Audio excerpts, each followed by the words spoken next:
and then you go through another locked door, and then you go into a room that's climate controlled, and there's a huge vault, like an old-fashioned bank vault with like a big lock on the front. And they said, and that's where we keep our most valuable possessions, our oral history.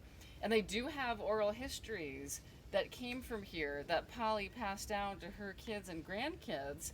And they have collected them. And Quentin Cypress, who's the outreach coordinator for the tribe, he kind of oversees them.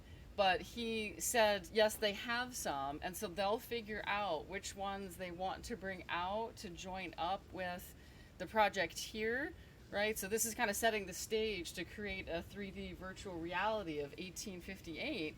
So we'll set the stage, and then they'll bring in the content that they agree upon and the stories that they agree upon. There is a discourse already at the Atatiki Museum, but that was approved only for the museum. So that particular vignette about Egmont can't be used here unless the tribe approves it. And they explained to us how those oral histories or pieces of them get released. Some are protected with the tribe, some are protected by clan, some are protected by family, and you have to go through every layer in order to get that, even if it's a sentence, released for public use. So that part will take a little longer, and Quentin will oversee that and talk to tribal members and figure out, okay, here are the Egmont items. We need 3 levels of clearance and the tribal clearance for these to be used in something. So Quentin is working on that kind of while we're doing these sorts of things.